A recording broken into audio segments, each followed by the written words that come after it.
Okey, Assalamualaikum warahmatullahi wabarakatuh. Okey, apa khabar semua murid-murid Sri Best? Ustaz harap awak semua dalam keadaan sihat dan sejahtera, insya-Allah. Okey, Ustaz adalah Ustaz Wan Ahmad Firdaus. Hari ini Ustaz akan mengajar subjek fiqah tahun 2, iaitu dalam bab hadas. Okey, mula-mula Ustaz nak tahu. Ustaz nak tanya, mesti awak semua ada yang dah tahu, ada juga yang belum tahu, dan ada juga yang tak tahu apa itu hadas. Okey, so hari ini Ustaz akan terangkan sedikit sebanyak tentang hadas. Okey. So yang pertama adalah bahagian hadas. Bahagian hadas adalah terbahagi kepada dua, iaitu yang pertama adalah hadas kecil, yang kedua adalah hadas besar. Apa itu hadas besar? Apa itu hadas kecil? So nanti Ustaz akan jelaskan lebih dalam. Okey, so kita pergi kepada hadas kecil terlebih dahulu. Okey, apa itu hadas kecil?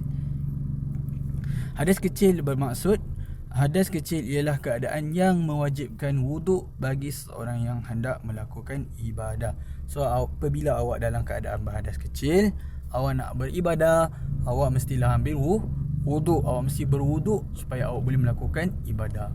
Apa jadi kalau awak tidak berwuduk ketika awak berhadas kecil, lepas tu awak solat, awak beribadah?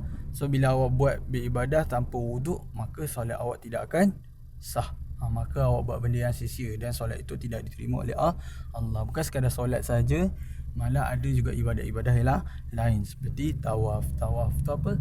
Tawaf tu adalah keliling Kaabah tu. Okey, seterusnya. Okey, kita pergi kepada perkara-perkara yang menyebabkan kita berhadas kecil. So, yang pertama adalah keluarnya sesuatu dari kubul. Apa itu kubul? Kubul tu adalah kemaluan. Kemaluan tu yang ada di depan. Dan dubur itu adalah punggung. Okey, punggung awak tu dipanggil dubur. Okey, seterusnya.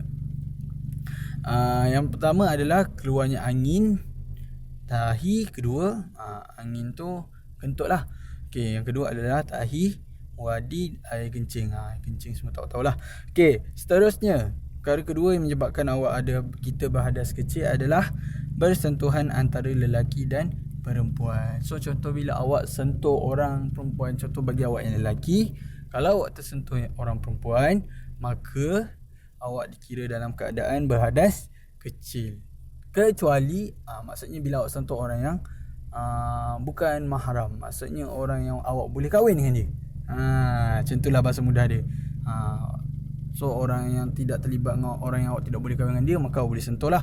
Contohnya macam mak awak tidak termasuk dalam kira perempuan yang awak tak boleh sentuh lah. Okay, so bersentuhan antara lelaki dan perempuan. Kalau lelaki tersentuh perempuan yang bukan mahram, maka awak diwajibkan berwuduk sebelum melakukan ibadah. Okay, seterusnya adalah muntah. So kalau awak muntah, tak kira lah muntah keluar apa, muntah hijau, muntah biru, ataupun muntah keluar nasi, ataupun muntah semata-mata keluar air, maka dikira awak dalam keadaan berhadas kecil. Sebab muntah itu adalah najis. Ustaz dah ajar dalam bab najis mutawassithah. Betul?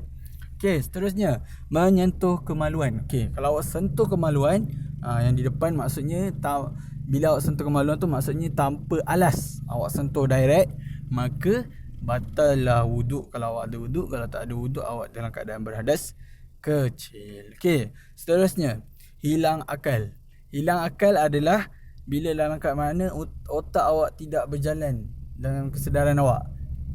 Okey, contohnya seperti keadaan orang gila. Awak tengok orang gila, dia sedar tak apa dia buat, dia tak sedar, akal dia tidak berfungsi. Yang kedua adalah bila keadaan orang yang mabuk. Sebab apa orang boleh mabuk? Sebab dia minum arak. Sebab itulah Islam melarang kita minum arak. Sebab arak tu memudaratkan akal. So membuatkan akal kita tidak berfungsi dan kita tidak tahu apa yang kita lakukan sepanjang akal kita tidak berfungsi. Seterusnya tidur. Kenapa tidur pun sama dalam keadaan kita menyebabkan kita berhadas kecil? Adalah kerana bila kita tidur, kita tak sedar apa yang kita lakukan sepanjang kita tidur. Mana tahu kita terkentut, kita yelah kita buat apa je lah, tersentuh kemaluan ataupun apa yang kita buat boleh membatalkan wuduk. So sebab lagi bila kita tidur sebenarnya akal kita pun tak berfungsi. So kita tak tahu apa yang berlaku sepanjang kita tidur. Seterusnya, okey, apakah perkara yang dilarang ketika berhadas kecil?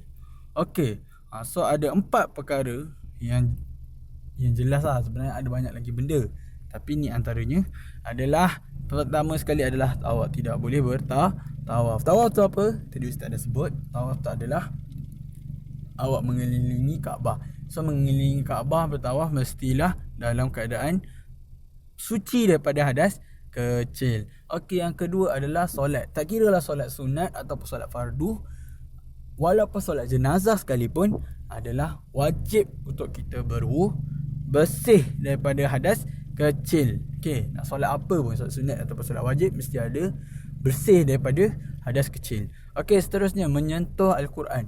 So bila awak tak bersih daripada hadas kecil, maka awak tak boleh sama sekali menyentuh Al-Quran. Sentuh pun tak boleh, apa lagi nak buka dan baca. So awak mestilah bersih daripada hadas kecil baru awak boleh menyentuh Al-Quran. Dan last sekali adalah sujud syukur. Apa itu sujud syukur?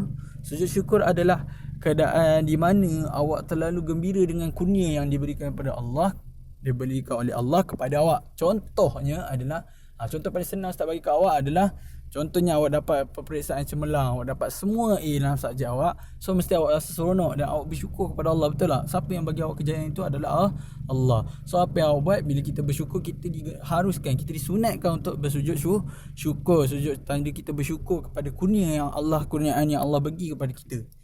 So bila awak nak bersujud syukur, awak mestilah ada wudu. Okey, wudu ataupun bersih daripada hadas kecil. Okey, so cara bersuci daripada hadas kecil sangatlah mudah. Ustaz dah ulang banyak kali dah tadi. Awak mesti nak bersuci daripada hadas kecil adalah dengan berwudu. So cara berwudu macam mana? Mestilah dimulakan dengan niat. So pertama sekali niat wudu, nawaitu raf'al hadatsil asghari lillahi ta'ala, ataupun niat yang lain dia, maksudnya sahaja aku mengangkat hadas kecil kerana Allah Ta'ala. Ataupun yang keduanya, awak boleh juga nawaitu wudu'a lillahi ta'ala, ataupun awak boleh niat sahaja aku berwuduk kerana Allah Ta'ala. Sebelum awak wuduk, lepas awak membasuh muka sebanyak 3 kali dan membasuh kedua belah tangan sehingga ke siku sebanyak 3 kali dan membasuh sebahagian kepala. Kalau disunatkan semua satu kepala lah awak basuh sebanyak 3 kali. Dan seterusnya membasuh bahagian kedua belah kaki sehingga atas daripada buku lali sebanyak 3 kali. So yang selain daripada tu yang awak buat, maka hukum dia sunat. Iaitu antara sunatnya adalah dengan berkumur, memasukkan air ke dalam hidung ke hidung dan menyuci telinga. Okey, itu saja daripada Ustaz. Ustaz harap awak rajin-rajinlah belajar di rumah. Jangan hanya banyak bermain atau membuang masa. Buatlah benda yang berfaedah. Itu saja daripada Ustaz. Sekian, wabillahi taufiq wa hidayah. Wassalamualaikum warahmatullahi wabarakatuh.